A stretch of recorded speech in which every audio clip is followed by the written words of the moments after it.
Hi guys, welcome back to our channel படித்ததில் பிடித்தது. இன்றைக்கி நம்ம சேனலில் பார்க்க போகிற வீடியோ எதை பற்றின்னு பார்த்தீங்கன்னா, எல்லாருமே தம்ப்நெயில் பார்த்துட்டு தான் உள்ளே வந்திருப்பீங்க. இன்றைக்கி நம்ம பார்க்க போகிற வீடியோ வந்து பார்த்திங்க அப்படின்னா, உங்களோட அகப்பையான கருப்பையில் குழந்தை பாக்கியத்தை உடனே தரக்கூடிய மிகவும் சக்தி வாய்ந்த அதே சமயத்தில் கடுமையான ஒரு விரதத்தை பற்றி தான் இன்றைக்கி நான் உங்ககிட்ட ஷேர் பண்ணிக்க போகிறேன்.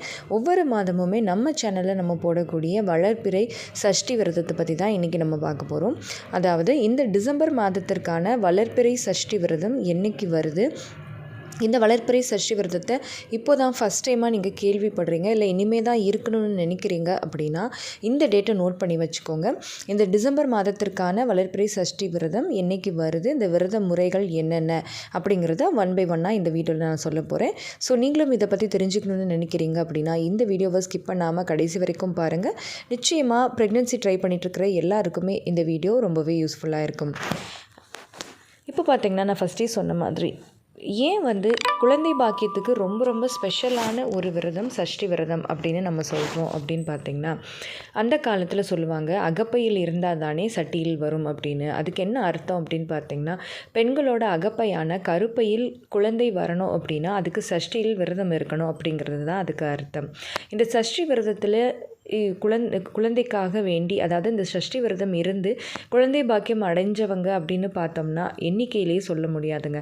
அந்தளவுக்கு நிறைய பேருக்கு அந்த முருகப்பெருமான் குழந்தை பாக்கியத்தை கொடுத்துருக்காங்க.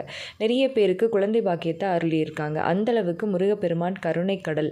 அவரை நம்பி நம்ம முழுமையான நம்பிக்கையோடு இந்த விரதத்தை இருந்தோம் அப்படின்னா நிச்சயமாக எல்லாராலையும் குழந்தை பாக்கியத்தை அடைய முடியுங்க. ஸோ இந்த வளர்பிறை சஷ்டி விரதம் ஒவ்வொரு மாதமுமே வரும்.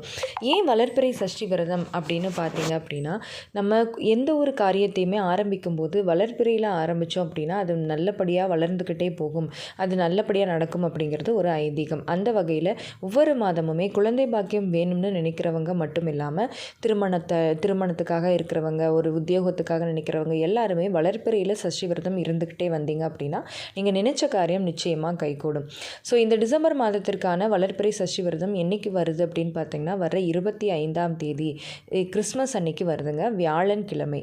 திரும்பவும் சொல்கிறேன், வர 25ஆம் தேதி கிறிஸ்மஸ் அன்னைக்கு வியாழன் கிழமை இந்த சஷ்டி விரதம் வருது. இந்த சஷ்டி விரதம் இன்னும் 2 நாள் தான் இருக்குது.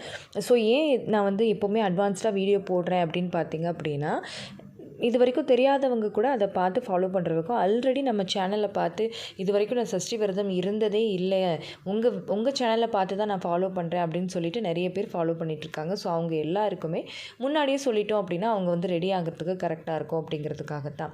ஸோ நீங்களும் இந்த மாதம் இந்த சஷ்டி விரதம் ஆரம்பிக்கிறீங்க அப்படின்னா முழு நம்பிக்கையோடு ஆரம்பிங்க. இப்போ நம்ம விரத முறைகள் என்னென்னு பார்த்துடலாம். ஒரு ஷார்ட்டாக நான் சொல்லிடுறேன், நிறைய வீடியோஸில் இது சொல்லியிருக்கேன், அதையும் நீங்கள் போய் பார்த்து தெரிஞ்சுக்கலாம். இதுலேயும் நான் கொஞ்சம் ஷார்ட் அண்ட் ஸ்வீட்டாக சொல்லிடுறேன்.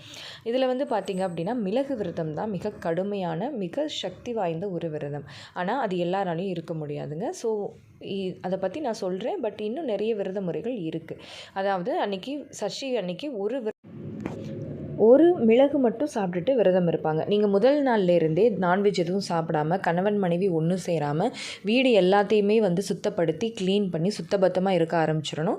அடுத்த நாள் சஷ்டி அன்னைக்கு காலையில் சூரியன் உதயம் ஆகிறதுக்கு முன்னாடியே 6 மணிலேருந்தே விரதம் ஸ்டார்ட் ஆயிரும். ஈவினிங் 6 மணி வரைக்கும் உங்களுக்கு விரத காலம்.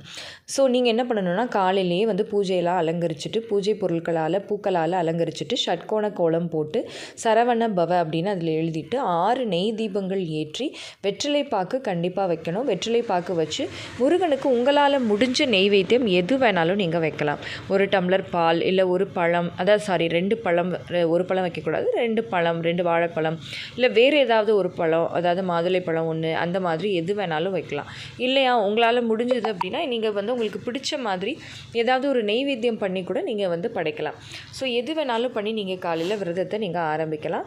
விரதத்தை ஆரம்பிக்கும்போது வேண்டுதல் பண்ணி, முருகா எனக்கு குழந்தை பாக்கியத்தை 6 மிளகு வாயில் போட்டுட்டு நீங்கள் தண்ணி குடிச்சிக்கணுங்க. அதுக்கப்புறம் அவ்வளோதான். அதுக்கப்புறம் ஃபுல்லாகவே பார்த்திங்கன்னா நீங்கள் அன்றைக்கி தண்ணீர் மட்டுமே குடிச்சிட்டு விரதம் இருந்துக்கலாம். இதுதான் மிக கடுமையான மிளகு விரதம். பட் எல்லாராலையும் இந்த முறை எடுக்க முடியாது. அதுக்கு உடல்நிலை, மனநிலை எல்லாமே ஒத்துழைக்கணும். ஸோ இது தவிர நீங்கள் பார்த்திங்கன்னா வெறும் தண்ணீர் மட்டுமே குடிச்சிட்டு இருக்கக்கூடிய பட்டினி விரதம், இளநீர் மட்டுமே குடிச்சிட்டு இருக்கக்கூடிய இளநீர் விரதம், துளசி தீர்த்தத்தை மட்டுமே குடிச்சிட்டு இருக்கக்கூடிய துளசி விரதம், அதுக்கப்புறமா பார்த்திங்கன்னா 3 வேளையுமே பால் மட்டும் ஒரு கிளாஸ் குடிச்சிட்டு விரதம் இருக்கிறது பால் விரதம். 3 வேளையும் ஒரே ஒரு பழம் மட்டும் சாப்பிட்டுட்டு விரதம் இருக்கிறது பழ விரதம். அப்புறம் ஒரு கிளாஸ் பால் ஒரு பழம்னு சாப்பிட்டுட்டு 3 வேளையும் அப்படி சாப்பிட்றது பால் பழ விரதம். இப்படி நிறைய முறைகள் இருக்குது. அன்றைக்கி முழுவதுமே காலையில் நீங்கள் விரதத்தை ஆரம்பித்ததுலேருந்து முருகன் சிந்தனையோடையே இருக்கணும். அரோகரா, வெற்றிவேல் முருகனுக்கு அரோகரா, அதே மாதிரி கந்தசஷ்டி கவசம், வேலும் மயிலும் சேவலும் துணை, ஓம் முருகா சரவணபவான்னு சொல்லிக்கிட்டே இருக்கணும். அருணகிரிநாதரோட திருப்புகழ் வந்து பார்த்திங்க அப்படின்னா ஒருத்தருக்கும் ஒரு பாடல் அதில் வந்து சொல்லியிருக்காங்க. அதில் குழந்தை பாக்கியத்துக்குன்னே இருக்கக்கூடிய பாடலை நீங்கள் வந்து பாடிட்டே இருக்கலாம். வேல் மாறல் படிக்கலாம். இப்படி அன்றைக்கி ஃபுல்லாகவே வந்து நீங்கள் சாத்வீகமாக அமைதியாக நல்ல சிந்தனையோடு இருக்கணும்.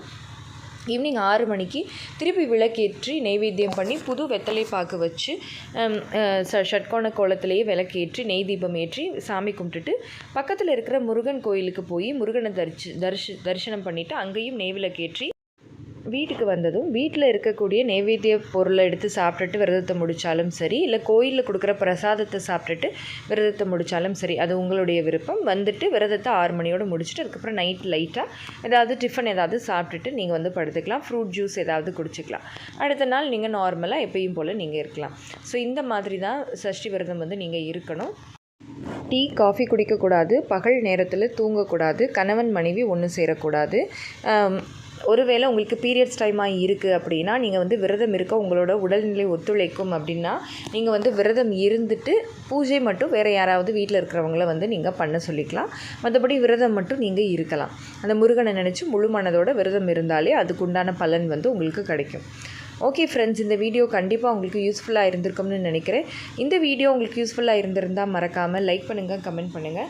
உங்கள் ஃபேமிலி அண்ட் ஃப்ரெண்ட்ஸுக்கும் இந்த வீடியோவை மறக்காமல் ஷேர் பண்ணுங்கள். அண்ட் நம்ம படித்தது சேனலை இது வரைக்கும் சப்ஸ்கிரைப் பண்ணாவே இல்லை அப்படின்னா மறக்காமல் சப்ஸ்கிரைப் பண்ணிக்கோங்க. பக்கத்தில் இருக்கிற பெல் ஐக்கானையும் சேர்த்து கிளிக் பண்ணி ஆல் கொடுத்து வச்சுருங்க. அப்போ தான் தொடர்ந்து நம்ம சேனலை ஃபாலோ பண்ண முடியும். ஓகே ஃப்ரெண்ட்ஸ், பாய், தேங்க்யூ.